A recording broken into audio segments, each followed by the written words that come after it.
Caminho das Fadas. Prólogo. Florais.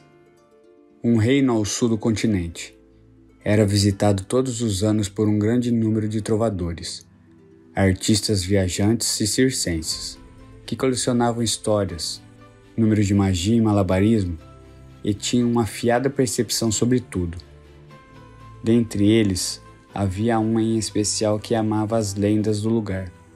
E em certa ocasião, durante uma celebração de casamento, esse trovador contou a história de uma certa fada, a maior delas, a rainha das fadas, a mais bela, a mais formosa, o mais exuberante e brilhante ser já visto. Ele começou assim. Ninguém sabia seu nome, ninguém nunca a tinha visto, exceto naquele dia.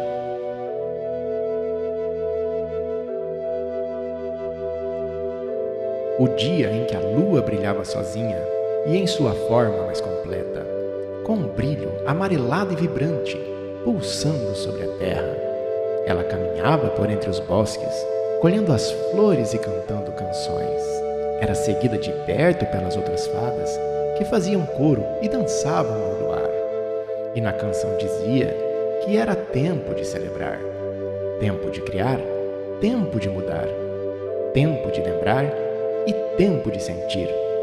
Era tempo de visitar os amigos que ali ficaram e ficariam. A cada toque nas folhas das árvores, no chão caídas, a bela fada criava a vida.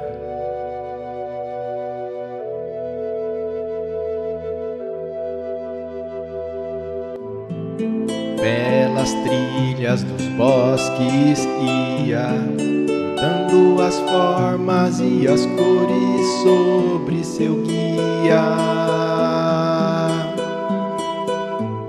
Das folhas nasciam duendes, das árvores belos elfos, da água as ninfas, do chão gnomos, borboletas. E as suas mãos transformavam a vida, e das belas fadas nasciam flores. Algumas sumiam diante do luar, e novos formatos de flores pôs-se a criar. E aquela visão que nem em sonho se podia imaginar, de tão longe o menino ficou a observar.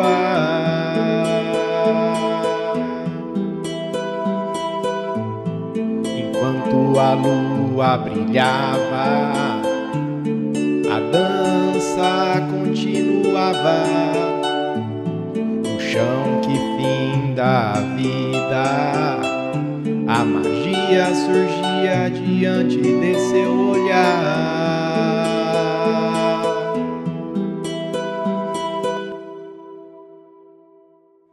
E assim, o contador de histórias cantava a cantiga, a sua favorita dentre todas que aquele país já tinham inspirado.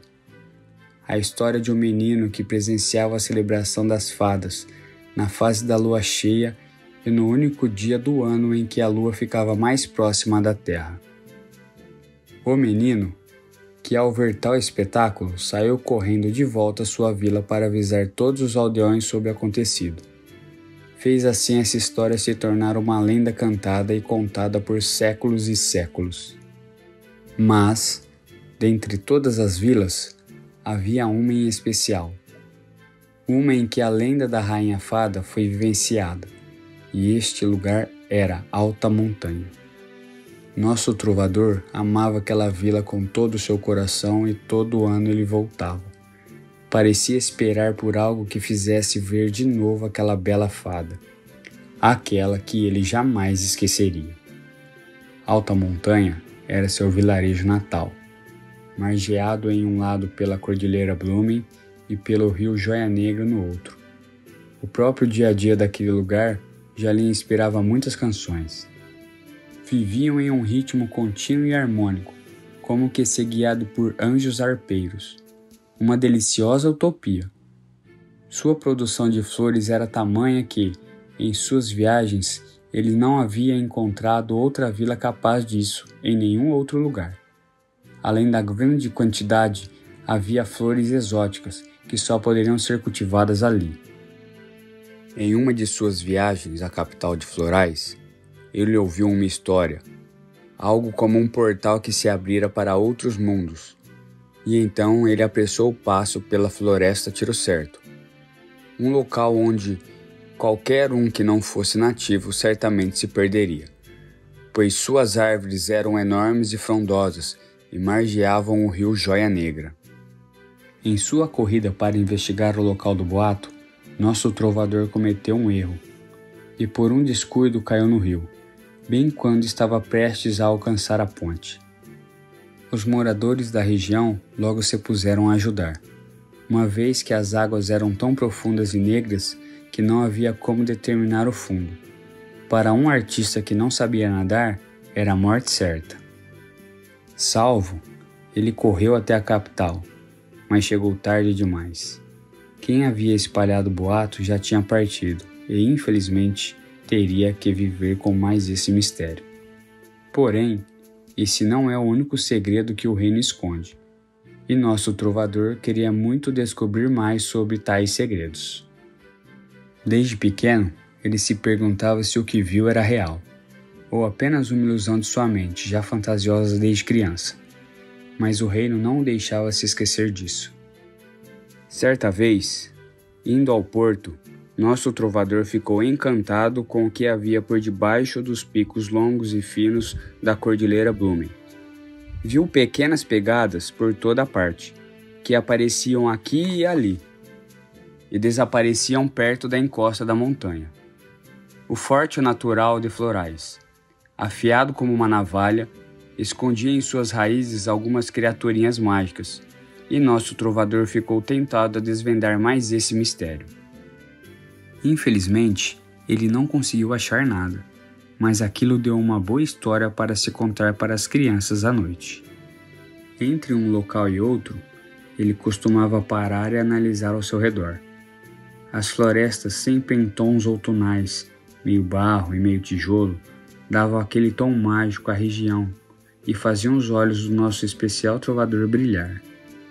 Ele não queria saber se iria algum dia quebrar a cara com sua terra natal, mas tudo o que ele via lhe parecia mágico, como em suas canções, como a visão que teve naquele dia. Esse aspecto nomeou Florais por muito tempo como o País das Fadas, chamado assim pelos viajantes e pelos próprios moradores do reino. As lendas que ouvia desde criança sobre aparições de fadas, gnomos e elfos despertaram sua alma e às vezes ainda os confundiam, mas ele sabia lá no fundo que aquela fada sob o luau era real. Com o tempo se passando e com os governos do reino se alterando, as lendas ficaram sendo apenas histórias e canções, das quais havia muito já não se ouvia falar, fazendo com que a crença nesses seres se perdesse. Nosso trovador, porém, não parou de cantar, apesar de seu rei atual ter mudado o nome do reino para Florais, dando um incentivo a mais para que os cidadãos deixassem de comentar sobre esses assuntos. Ele nunca mais viu as pequenas pegadas, nunca mais sentiu o cheiro adocicado nas trilhas sinuosas de Tiro Certo. Nunca mais perderam algo que estava em um lugar e foi achado em outro. Nunca mais se viu uma luzinha brilhar sobre a Joia Negra. Rei Guilherme havia de fato conseguido, em sua preguiça monumental, fazer o povo esquecer as origens de sua terra. O que mais ele gostaria de fazer com o reino, ninguém sabe, talvez nem ele mesmo. Mas nosso trovador jamais se esqueceria do dia em que viu a grande fada sobre o luar. Prólogo do livro Caminho das Fadas, por Bruna Kaneski, editora Pendragon, edição Forja da Lontra, narração Luiz Eduardo Spin como trovador e Anderson Brito, o taverneiro codorna.